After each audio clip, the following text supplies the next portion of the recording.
How you guys doing today, man? Yeah. So 10th year Sinister Creature Con, kind of like a dual celebration this weekend and then again in October, right? But 10 years we've been able to do this. I came on board just a little after the inception of Sinister Creature and guest hosted a couple panels, and after that weekend was asked to be the panel director. So I've been with you guys almost since the very beginning, and watching this thing grow has been pretty wild ride. And I would say we've kind of outgrown Scottish Rite Center by the size of some of those lines, man. Like David Howard Thornton's line is insane. It wraps around the building. That is insanity. That is the longest line. And someone who has a long line out there on the busy floor herself is someone who is definitely, I would unquestionably say, one of the top female faces of the Halloween franchise, the Hatchet franchise, so much more. Please welcome with me Miss Danielle Harris.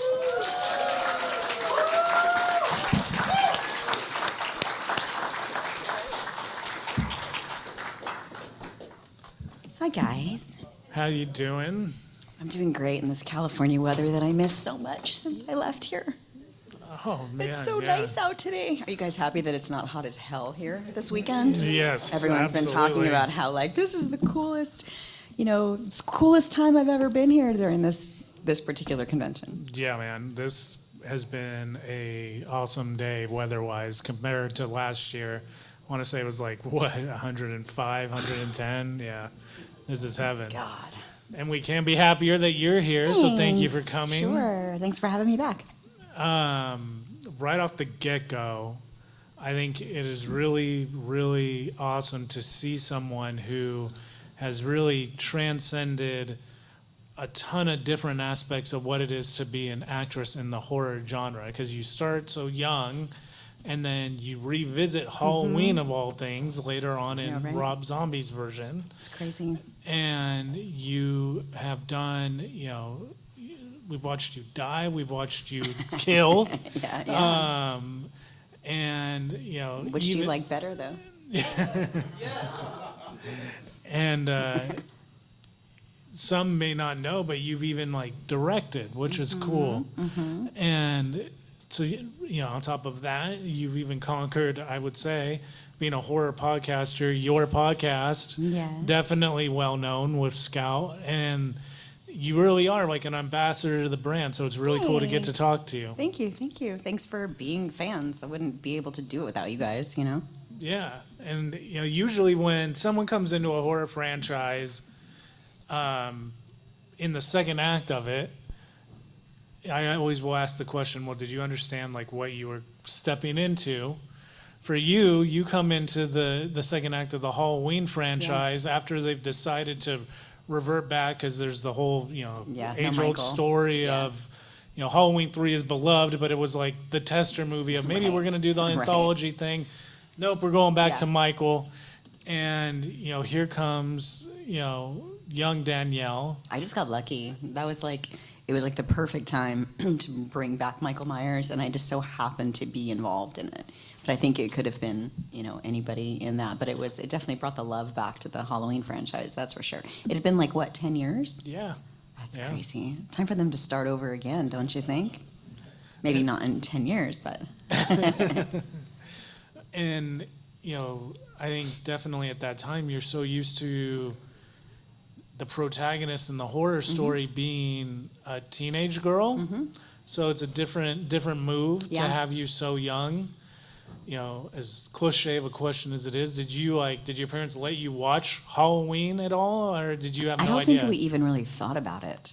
It was I was just an actress and got this part and was super excited. And my mom wasn't a huge horror fanatic or anything. Wasn't really on in our house that much. So, I definitely before then saw Poltergeist, which scared the shit out of me.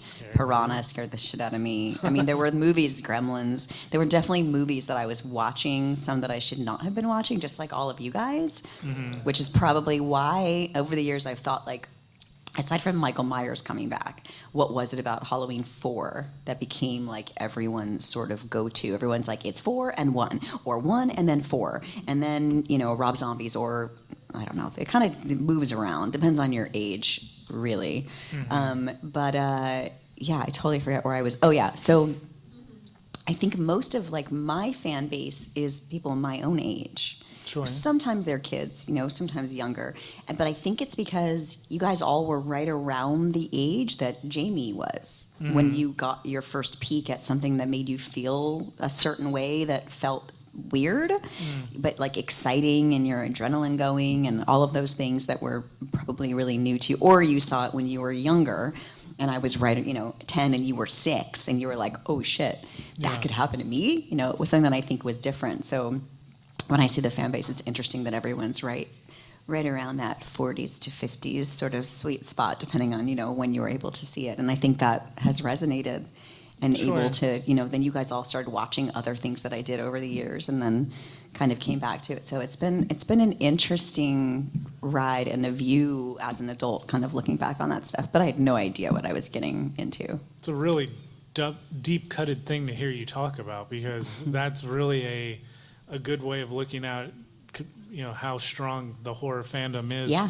Because I'm 41, and it's stronger than ever for my generation. Right. And it's. I mean, I think that's what the problem with, not to get all super deep, but the problem with making movies now, or going to the movies. You got these studio heads that didn't grow up. They're younger than us. They're like, look at them. They're making movies for the wrong people. Because we're the ones that are buying the DVDs, going to the movie theater. Like, we're the ones that have the money to do that now. So you're making movies for the wrong people, Sure. but they like don't understand kind of the dynamic. I think what's great about horror is a lot of the distributors, producers, directors are fans first. You don't find many people, well, now more you do, because they think it's like a cash grab. Like now that horror is getting recognized, you have everybody making their first movie as a horror movie, because they think, oh, I'm going to make this movie and I'm going to make, $20 million. And those are like fucking unicorns. Right. I mean, Paranormal Activity, Blair Witch Project, Terrifier, they are fucking unicorns. So I give everybody credit for trying to make them. Sure. And we as fans will go see any shit that comes out there. Yeah. Pretty much, there's a lot of stuff you guys bring to my table that I'm like, oh, you like that movie? Oh, and they're like, I love it. I have a poster on my wall, and it's like, oh my God, I still don't understand what that movie was about. And I was in it.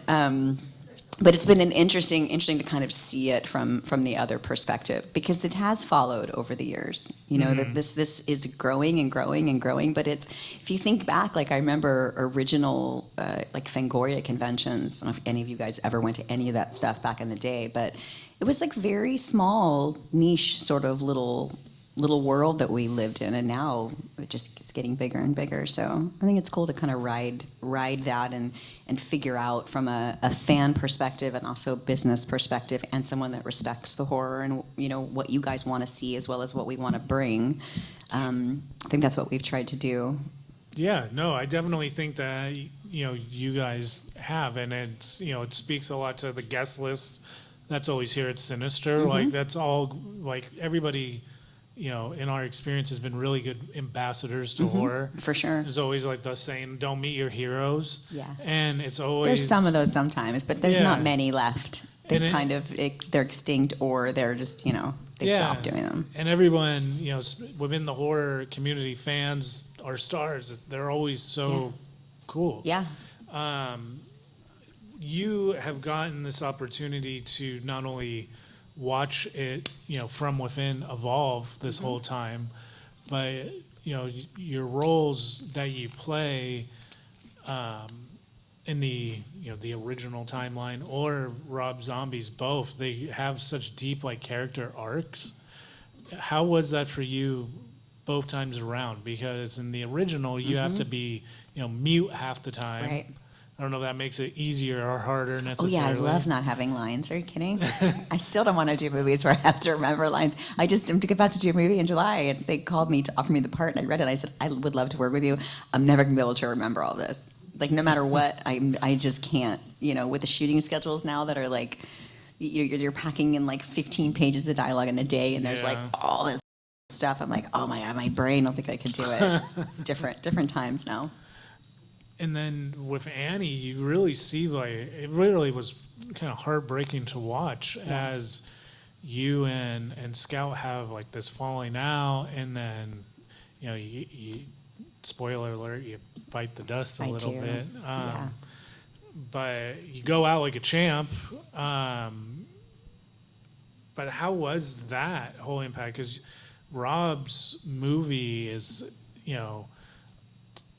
really, really well done, but it is definitely a darker vibe. Yeah, for sure. How was that for you to return to Halloween and then see, it part of his world? I think, I think at the time that Rob's movie came along, I was just at my end where I was like, I don't want to be an actress anymore.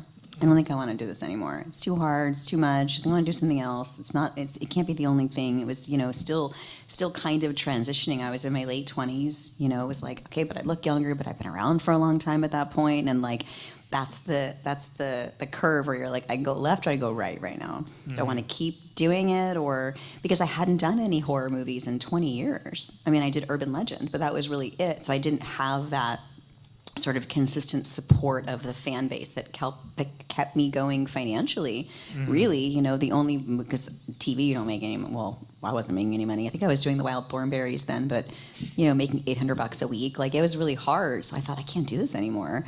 And I got a day job, of course, go figure. I got a job that I was like, I want to sell beauty products because I can get a bunch of free shit that I couldn't afford to buy, and I think this is really fun. And then got Rob Zombie's Halloween, or hustled my way into that room just for like a cameo, and then it ended up being something more, but because he didn't want anybody in it. But I think I really didn't realize that this family was still there all those years. Sure. So I guess I didn't even know the arc or how, like I didn't understand, I think, what I was stepping back into, because I hadn't realized the love for me, I would say, until after I had done his movies. It took a little bit of time to go, oh shit, people still care? Yeah. That's weird. It had been 20, like, I had auditioned for so many movies that I didn't get. So many movies. How many times I would go in for fucking Hostel or Final Destination or fucking Adam Green's Hatchet or all these movies and never get cast. And I was like, damn, I don't know what it is. Like, what can I do? I don't understand. So I was like, I'm just going to walk away.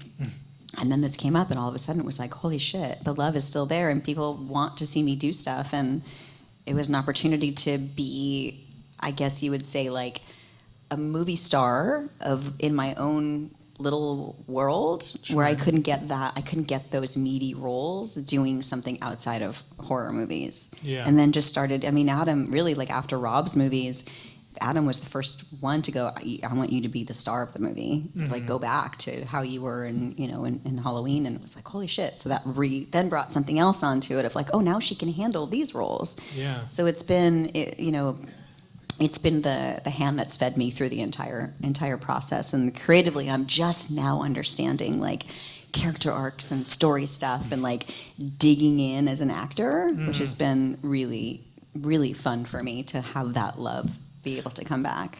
That it is pretty cool to hear, because you can definitely, you say you're just now starting to have a full comprehension of it, but you definitely, in Hatchet too, like the ride that you take us on, man. I told him he should have put me in that first one. I was like, you son of a bitch. I told you. He was like, I had too many horror icons. I didn't want it to be stupid. I'm like, whatever. Rob Zombie was already fucking doing it. What did it matter? Now I got to replace this bitch, and now everyone's going to, but at least it wasn't the other way around, because I had it easy. If she'd have come in and replaced me, that'd have been a different, we'd already been down that path with Halloween 6. We saw how that worked out. For that, and she was my friend too. So, but it's. I have a nice get out of jail free card with you guys.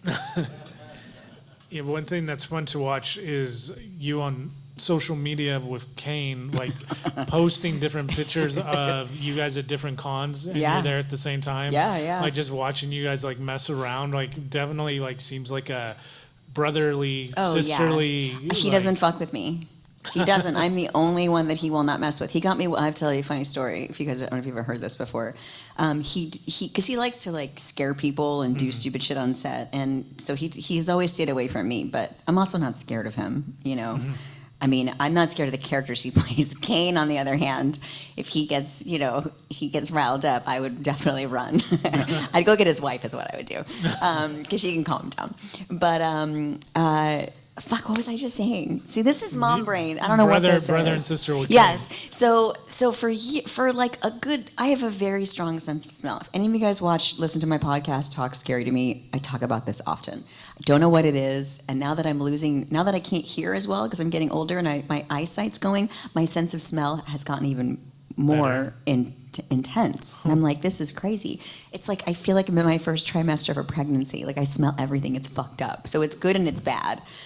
Anyway, so I was doing conventions and I just smelled something really awful. I was like, oh God. You have to be nice to everybody. You don't want to be like, I'm pretty sure that person shit their pants, but they're in line for so long that you can't say anything. You guys all know what I'm talking about. Are you aware of the other people around you that smell bad, or is it just, or does nobody say anything? I don't know what the fuck it is, but I'm glad it's not hot here right now because this is a small old building. Anyway, so I always have this like, ooh, you know, and I'm short, so I'm in everyone's armpit, right? No one thought about that, did you? So you put your arm over me, and right here, I'm just right all up in that sweat under your arms. So think about that next time you come over. Anyway, it's all these things that. This is the behind-the-scenes conversations. But you guys, if you were on our side, you get it. You know, but you don't want to say anything. You don't want to embarrass anybody. You don't want to be, you know, whatever. We're all the same. We all sweat and whatever. But I was like, what is that smell? So I was like, Kane? I don't know what it is. And I was actually sitting between Kane and Tony Todd, which were always my anchors, because I always would go by myself, and they were like my bodyguards, you know? They're like, no, dude, no one's going to fuck with you. You sit between me and Tony. I'm like, no one's going to mess with me. And they would eye me, you know, from time to time of like, are you okay? Are you okay? I'm like, I'm fine. Anyway, so it was so bad at this, one of the Days of the Deads, I think it was in Indianapolis, and I was like, it's coming from the vents. Like it's behind the table. I don't know how it got here. It's got to be taken care of. I'm going to die. I can't sit here all day because there's like a pile of poop somewhere within the vicinity, and it's got to go. And so I had the maintenance come down and pull out the vent. Like there's nothing. I thought maybe something died. I didn't know what it was. Yeah. It happened again a couple months later at another show. I was like, there's no fucking way that this is happening. What is this? This is like bad hygiene, people. Another show, a couple months later, I'm sitting there, it was Orlando. My sister was with me at the table, and I've been telling her about this. And she looks over, and she goes, it's Kane. He has a spray called Pump a Dump. And when he would walk by me behind the table, he would give a little squirt. This went on for like over a year. And I couldn't I was like, people cannot be this nasty. And you're still like trying to be nice to everybody. And so finally I caught his ass. And he had this little teeny tiny spray bottle in his little black zippered bag. And I was like, you motherfucker. For so long. And he was like, I can't believe I got you. And then I was like, it might have been Miko. I think I took it. I was like, now I'm going to go fuck with people. So I took the spray and I went to Miko. We were bored. Might have been drinking. And I don't know. Saturday night, late, whatever. And I was like, you want to go around and spray by people's tables that we don't either think are a little rude to guests, fans, you know? There's a couple that you're like, not very many, but there's one maybe or two sometimes. And I was like, let's go, Miko, let's go do it. So we did it, and also to be funny, I think we got Bill Moseley too, but you could see because you would spray it and you would walk by and you would just watch, and you would see Bill like kind of look around like, who did that? Yeah. God damn it, you know, and then he's got to get up and take a picture. And then there was a booth where you take a picture as a Chucky doll. It was like this all homemade big thing. So Miko and I went in there and little squirt in there. Oh man. Yeah, we were definitely on a bit of a thing. But so we all have fun with one another when we're here on this side of it too. So Kane doesn't fuck with me anymore. That was the only time that he ever got me, and he will never do it again because I started buying it and bringing it to shows. And if I sprayed him, he would die. If I sprayed it on him, oh my God, he would die. Because you can't, it's like a skunk. You can't get it off of you. And everybody would think it's him. Could you imagine? Have you ever interviewed Kane? I have. Yes, so could you imagine? I mean, I'm sure that would definitely leave the impression. The thing that would be scary is I feel like his personality, he seemed like the one that would, when he got you back, it would be worse. Oh, he'd rip a wall down in my house. Yeah, like He would be like the Kool-Aid man. It would be really, if he got really mad, it would be bad, I think. He's never been mad at me, so I'm good. But I do love all those guys. You know, you in 2012, you got to direct a movie. How was that for you to be the main decision maker? It was great. I mean, I was super excited to. Well, I've been doing movies for so long because I had at that point been back into making horror movies since 2007. Mm-hmm.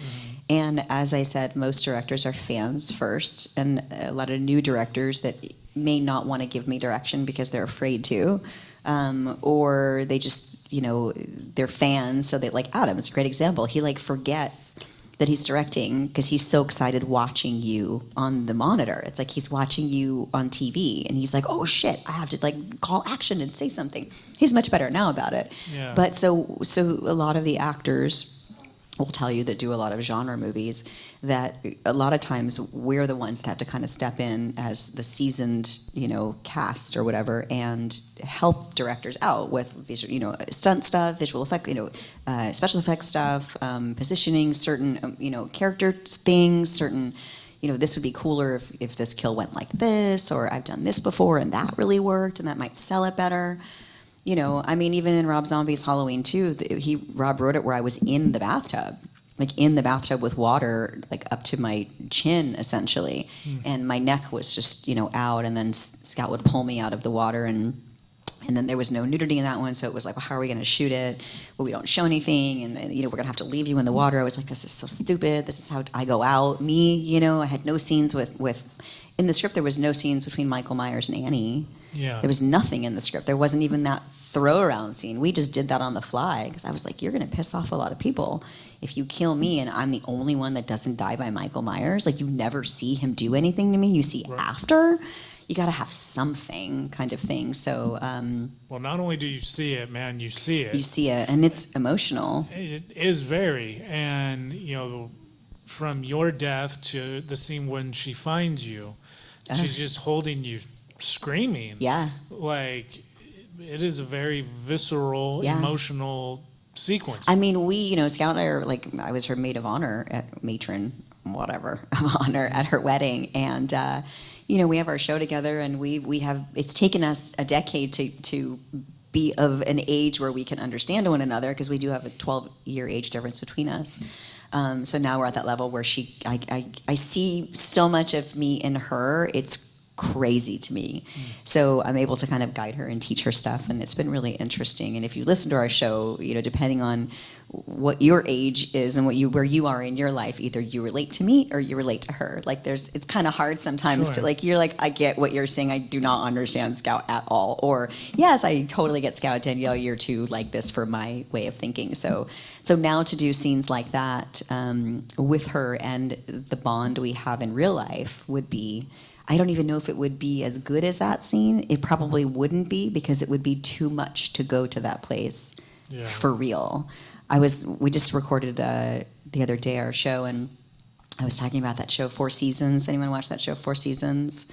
I think it's a Netflix show with Tina Fey, and it's really good. But at the end, somebody dies, and the way the cast was acting, I was like, nobody really shed a real tear. I didn't believe that any of them were really sad. They were like, oh, just doing something weird. And Scout was like, that's the way people act nowadays. Like, it's almost like too intense to act real. I said, I don't know, that just looks like bad acting to me. Sure. Like, I want to feel like, I want you to give me this like gut wrenching, this like really like dig into this stuff. And I just don't know if I don't know that many actors that are able to do that anymore. Yeah. I don't know. Maybe the world's too heavy, so people don't want to watch that anymore, because I like that stuff. But yeah, it's interesting that you say that now, because like with all the streaming stuff, like I definitely feel like there's an abundance of available horror stuff to watch. So I do think that is getting through in some fashion. Yeah. And I think that is why the fandom is kind of having like this renaissance period, where that and social media, because now more than ever, like you can talk about what you like and what you may not like. But it's pretty cool, you know, that you get 3 different perspectives. You get the actress perspective, and you get the director perspective. You actually have 4. You get the podcaster perspective, and you get the just fan perspective.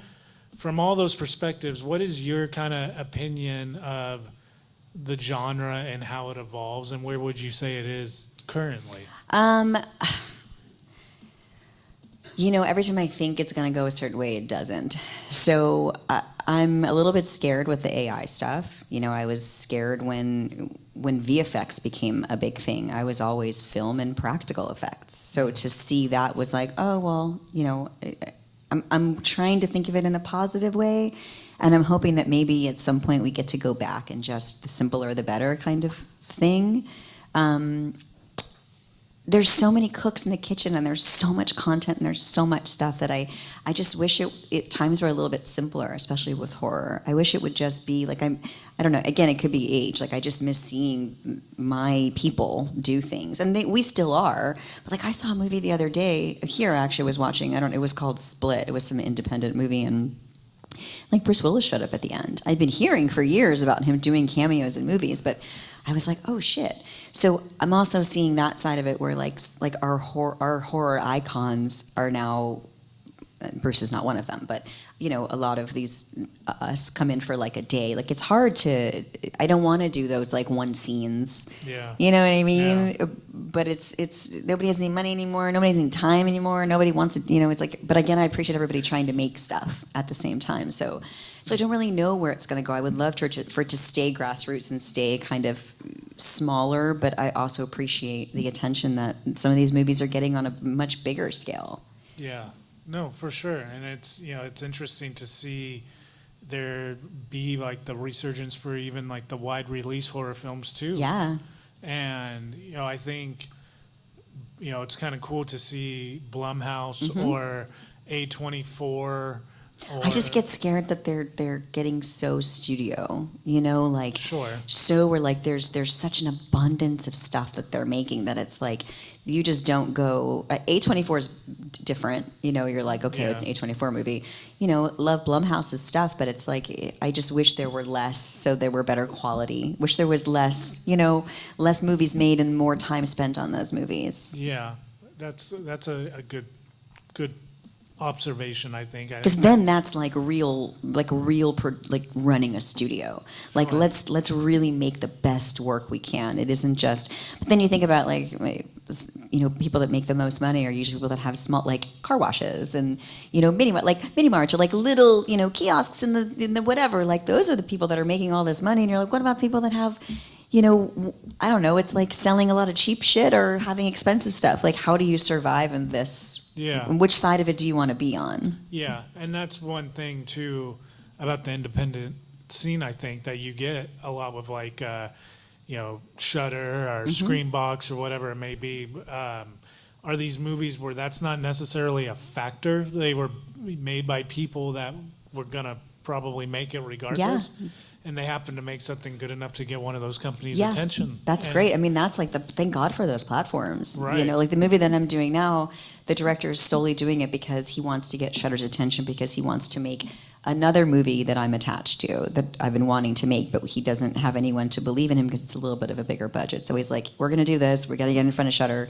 I want you to do this role, and then this is our gateway into then making this movie. So it really is, you know, I mean, right now we're entering our movie Last Chance Motel into all these festivals and trying to figure out that side of it, you know, like we want to do the prestigious ones, but like we can also screen our movie at conventions where there are going to be 3,000 fans, like because you're the ones that are going to talk about everything. Like that's how you market. You have to have boots on the ground. Sure. You got to sell fucking CDs out of your trunk. You're going to sell CDs out of your trunk, you know. If it's me going to every single, you know, go to theaters and sit with fans and sign stuff, like that's how I still think that that's the way to do it. Maybe it's because I don't understand how social media really works. Sure. Anyone that listens to my show understands I'm always the one that's like, what's a browser? I don't know how to close this thing, you know.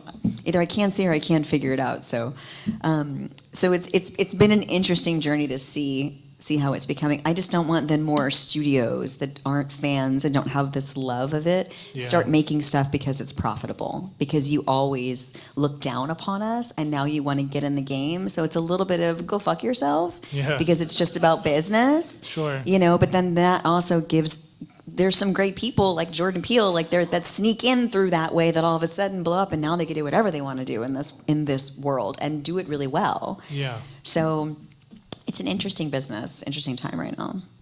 Do you think that it will, you know, trend in a certain direction soon again, or do you think that this is kind of where we are? It's a great question. I don't really know. It's like I don't understand the algorithms, so I don't know. It's sort of like I don't know how to watch the stock market to tell what the world is going to be like. Like it's like, oh, I was watching something. I was homeschooled and worked and schooled on set, so I have like limited knowledge of things that I should fucking know about that I have to teach myself. So I watch as much shit on TV as I can to try to be smart, and I never know what they're talking about. But one was just looking at the market and then being able to gauge based on X, Y, Z what's going to happen with this. So I think that we're just kind of sitting back and waiting right now to sort of see what happens. I mean, I just learned last month that there's something called a vertical actors. Have you guys ever heard of that? Mm-mm. Okay, so I'm not the only one. I was like, what? A vertical actor? What the fuck is a vertical actor? Oh, it's people that just make 1 or 2 minute movies on the phone. It's a vertical screen. Yeah. So now they have a whole sub-genre of vertical actors and agencies for vertical actors. Wow. And I think the problem is that then when are actors going to be extinct if everyone has access to do it? Now, you can find some really great ones there, some great artists in every field online, thank God. So there's a great platform for that stuff. But then there's that stuff where that stuff doesn't mix. It's like when YouTube became a huge thing, or TikTok, and you were putting TikTokers and YouTubers, no offense, that's a whole other world that I know nothing about creating content. It seems like so much work and so much time. I have no interest. Yeah. But you're putting those men and women and boys and girls in front of and with actors. Sure. So it just doesn't work. There's all these little, it's like you used to not do TV if you did film, right? Mm-hmm. Like you didn't. And you didn't do commercials unless they were overseas and they were paying you a lot of money and you were super famous. Now it doesn't matter. Like everything's everywhere. So it's just like throwing it all up in the air and seeing what bites. And it depends on what you're into, whether or not it becomes successful or not. And everything has got its own little place right now. Definitely, man. It really is a pleasure to listen to you give your try to perspective understand and it, because I'm like, I don't get this, but I'm trying. I am curious, does anyone have any questions for Danielle? Yes.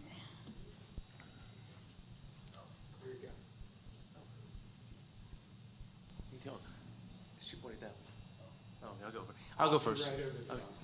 So now that you have children, are you going to let the children be in the industry? Absolutely not. No way. No way. I mean, it's even scary to have kids right now. You know what I mean? So I'm like, of course, like I actually read, because I do a lot of like auditions for voiceovers and stuff like that. And my 8-year-old like will read with me. Like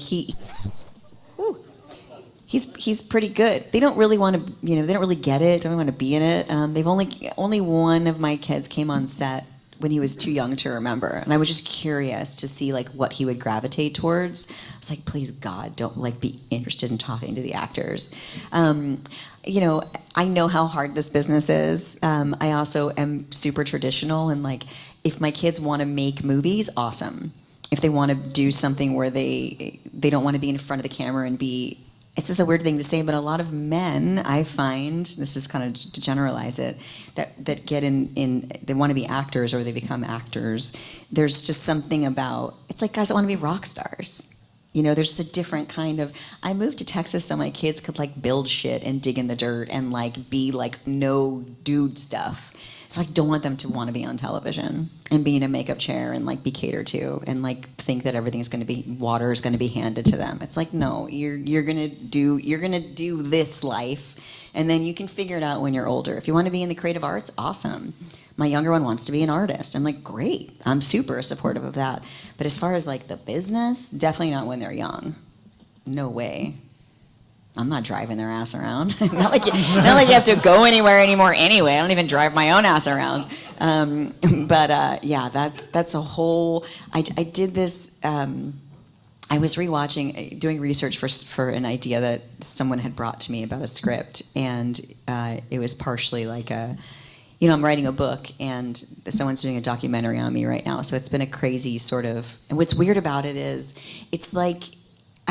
This is such a strange revelation, but I'm not privy to the interviews that are being given by my friends in horror, like these producers, director, going to horror conventions, and I've given them lists. They've been to my house, they've stayed at my house, they've gone with me to school, take my kids to school. Like I really want it to coincide with my book, which is very honest about everything that's happened in my life, which none of you guys know about yet. A little if you listen to the show, but like they just got back last week and they were like, oh, we did an interview with this person, this person, this person, this person, this person, this person. And I'm like, I wonder what they're going to say about me.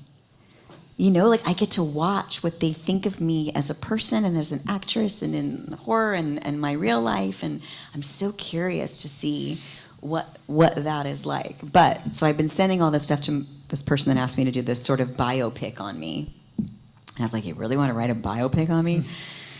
Oh, yeah, and star in it? Oh, well, we'll figure it out. She was like, but then it's going to turn into a horror movie. So it's like half real of you as a kid. And then I was like, oh, God, okay. So I sent her all this stuff, and I did this reality show with Jamie Kennedy, actually, back in the day called Hollywood Lives. And it was for the Disney Channel. And I was rewatching it as I was packing yesterday. I was hearing it in the background. And it's like 16, 17-year-old me at home. So it's the 90s, with my mom.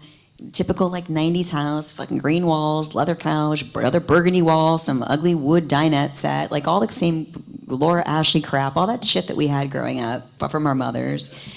And, but to see sort of the child actor, dealing with the parent and the stress and the frustration and like the feeling of like needing to make your parent proud, like those are all things that I think kid actors do, versus there's a few that I believe are like, I always wanted to be an actor. And you're like, yeah, I wanted to like be a princess, like in real life. That was never going to happen on my own. So it's always interesting when kids get into stuff. And now I'm playing a mom.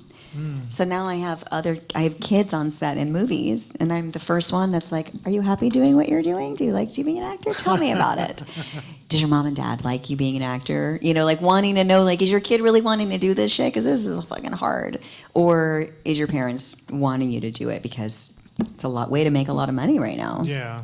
Especially YouTube. So I'm trying to that's a whole other story. We'll save for another day. I teach high school day job, and the kids now are saying they want to be YouTubers for That's their what my career. kid says he It's wanted crazy. to be. I was like, absolutely not. Actually, Yeah. This is a funny story. I don't know how much time we have.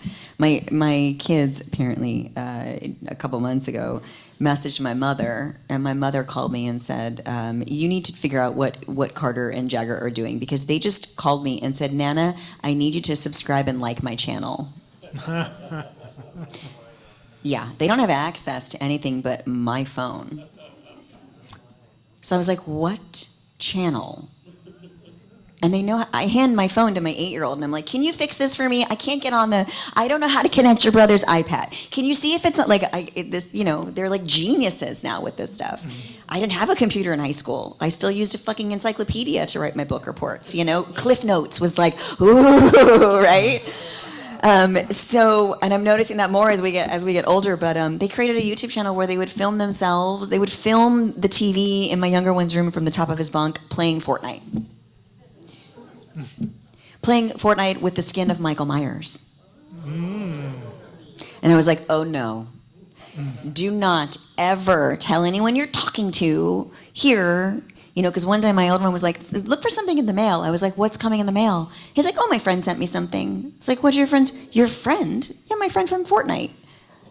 I'm like, oh my God, this is a nightmare. So apparently they created a YouTube channel and used my phone to upload videos of them playing video games. And we're like wanting my mom to subscribe and like. So my husband comes in from the garage, I'm in, I'm like, abso-fucking-lutely not.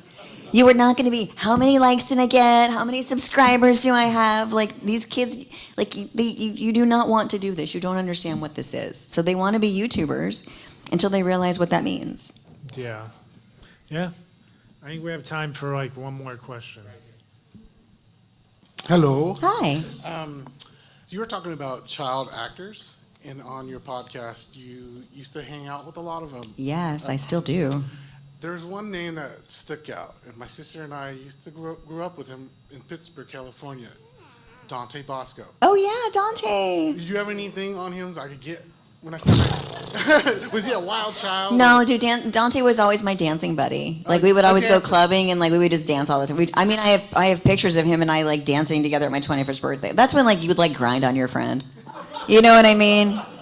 Or what do we call that? We would call that at we would go to Magic Mountain and it was like, was it Colossus? Oh no, what was that? Where you're like guys, they creep up from behind. Like Dante didn't creep up from behind. We like welcomed the dancing, but I had a lot of those. I think he liked my friend Tatiana Ali that was on Fresh Prince.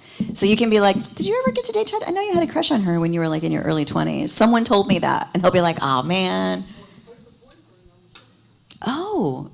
See, I didn't know. Here's the thing about kid actors. The amount of people that I had in my house on a weekend that were on TV shows or in movies, like big names, I never knew what any of them were fucking doing. We never talked about work. We never knew what anyone was working on. No idea any of that stuff. We talked about dumb shit, real shit, like who did what was going on here. Like it was never, I worked with so-and-so or I just was on set today. It was like, yeah, I want to go to the club. I should wrap by 6. Or fuck, I'm running over. Damn it, but I'll meet you there. It's cool, my makeup's already done. Like that kind of stuff. It was never like, I'm working on this show with whatever. So I have a lot. When you read my book, I'm trying to figure out how to like say who some of these people are without saying who they are, so you get the real stories. With Dante? Oh yeah, for sure. Oh yeah, I love Dante. He's a sweetheart. Another kid actor that like never fell, never got in trouble, like was really good, stayed in there, like made good on himself. Yeah, just kind of kept it low and did it right. He's a good kid. He's my age. I still see people like you guys do. Like it's hard for me to see people get old. When I look at somebody and they're old, I'm like, that's not how I imagine them, because it's stuck in my head that they're a certain way forever. Like whatever I was most like into with that celebrity, like that, like Jennifer Garner will always look like 13 going on 30 to me. I don't care how old she gets, like that's how I remember her. I remember Katherine Heigl in a certain way. Like I remember all these actresses, and actors, very specific way. So when you see in them age, and it's harder for some versus others to allow that to happen, it's a trip. I don't know why I went off on that tangent, but they're like, that was the weirdest panel, and all she did was fucking talk, and I never got to ask my question. Well, man, we definitely thank you for the time regardless. Come over to my table and ask me over there. Definitely. If you can get out of one of everybody else's lines. Yeah, definitely. Come over, talk to Danielle. Make sure you come talk to her about what your favorite role she's done, what your favorite horror movie she was in. It's going to be the same one. Man. Right. Everyone's going to come over and talk about Halloween 4. Out of all my roles, would Halloween 4, would you say, be your favorite of mine? If you had to pick just one. See, there's a few Halloween fivers, but you're not very many. And you'll come over and say, I love this movie. Everybody else hated on it. I love Tina. Like, that's always what you guys will say, right? Yes. See, Anyway. that's a good one, too. Everybody. They might bring that show back, by the way, guys. Oh. So then I will have been back in Halloween, back on Roseanne. I don't know if you guys realize I did the new remake of Don't Tell Mom the Babysitter's Dead. I have a cameo in that, and I really liked being in that. So I brought that back. Now it's time for Thornberrys, and then it's time for Halloween one more fucking time. So let's keep our fingers crossed. Let me bring back the franchise like I did back from Halloween 4. I can bring it back. Revisit the Jamie story. That wasn't me that died, right? In 6, that wasn't me. Everybody, though, Imposter. give it up for the one, Thanks, the guys. only